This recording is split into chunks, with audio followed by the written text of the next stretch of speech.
ఇప్పుడు మనం login delete అయిపోయింది కదండి, లాగిన్ 21 అనేది డిలీట్ అయిపోయింది కదా. సేమ్ ఇప్పుడు ఏం చేస్తామంటే అదే కమాండ్ రాస్తాము, ఆటోఫిక్స్ యూజర్ నేమ్ కామా, ఇక్కడ ఏం చేస్తామంటే ఇంకా లాగిన్ నేమ్ ఏమి ఇవ్వము, నల్ అని ఇచ్చేస్తాం డైరెక్ట్గా, కామా విత్ పాస్వర్డ్ ఏదైతే ఈ పర్టికులర్ లాగిన్ 21కి ఏదైతే పాస్వర్డ్ అనుకుంటున్నారో ఆ పాస్వర్డ్ అనేది మీరు ఇక్కడ ఇచ్చేస్తారు. సో పాస్వర్డ్ N123 ఇస్తే మనకి ఏమవుతుంది, జనరల్గా N ఇచ్చి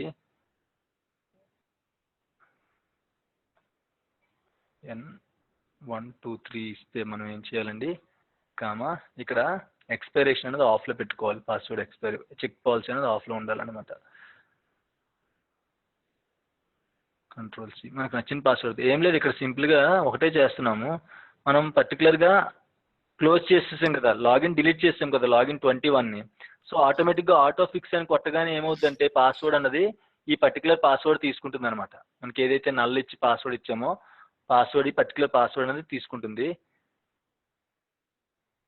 same SP change users login autofix particular name comma user name comma null comma password of new login, user name null password of new login.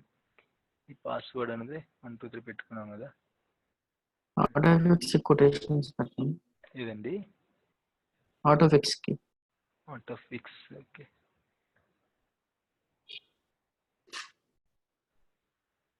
SP change users login వస్తుందా, is equal to అక్కడ ఇచ్చాం మనం.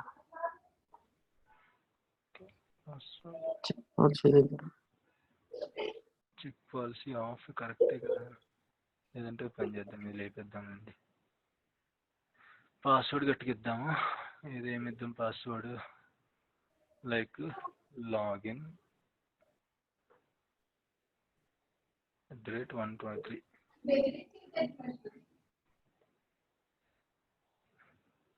Command completed successfully.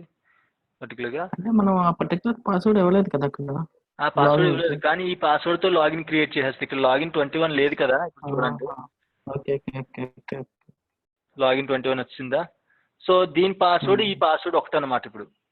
So ఇందాక 123 పెట్టడానికే నేను చెప్పి నేను password check policy of అని పెట్టుకున్నాను అనమాట. సో ఇక్కడ 123 యాక్సెప్ట్ చేయట్లేదు అది, అందుకని చెప్పి నేను పాస్వర్డ్ చేంజ్ చేశాను. సో కొంచెం కన్ఫ్యూజ్గా ఉంటుందండి, బట్ ఏం లేదు, నార్మల్గా మీరు ప్రాక్టీస్ చేస్తే కమాండ్స్తో ప్రాక్టీస్ చేస్తే మీకు వచ్చేస్తుంది అనమాట. ఇవ్వండి ఇలా లాగిన్ 21 అనేది. ఇప్పుడు కావాలంటే మీరు పర్టికులర్గా ఇందులో మనకి మళ్ళీ ఎగ్జిస్ట్ అయ్యి ఉందా లేదా అనేది యూజర్, ఇక్కడ మనకి యూజర్ అన్నవాడు ఎగిరిపోతాడు అనమాట. లేదు అంటే మళ్ళీ ఒకసారి చెప్పుకుందాం, మళ్ళీ ఫస్ట్ నుంచి 3 మెథడ్స్ కూడా. మీకు అర్థమైతే ఓకే, లేదంటే మళ్ళీ ఫస్ట్ నుంచి చెప్పుకుందాం 3 మెథడ్స్.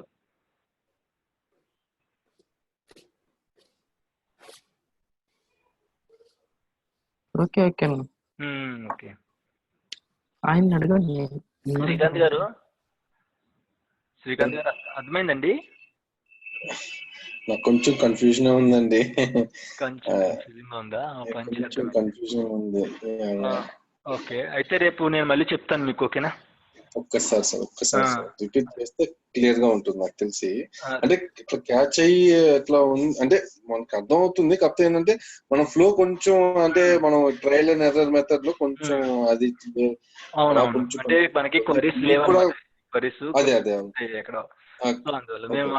ఒక్కసారి చెప్తున్నాం సార్. పర్లేదు. రేపు ఒకసారి మళ్ళీ మన దగ్గర ఇప్పుడు క్వరీస్ అయ్యి ఉన్నాయి కాబట్టి నేను సేవ్ చేస్తానంటే రేపు మళ్ళీ ఫస్ట్ నుంచి ఒకసారి చూద్దాము. చూసిన తర్వాత నాకు ఏమైనా ప్రాబ్లమ్స్ ఉంటే అప్పుడు మీరు డౌట్స్ అడిగిరాను, ఓకేనా? సో నేను ఇప్పుడు సెషన్ క్లోజ్ చేసేస్తానండి. మళ్ళీ రేపు మార్నింగ్ వీలవుతుందా సెషన్? రేపు మార్నింగ్ పెట్టుకుందామా, మధ్యాహ్నం పెట్టుకుందామా? Any time. ఓకే అండి, నేను చెప్తాను అయితే మళ్ళీ మెసేజ్. షూర్ అండి, షూర్ హరి గారు. థ్యాంక్ యూ శ్రీకాంత్ గారు.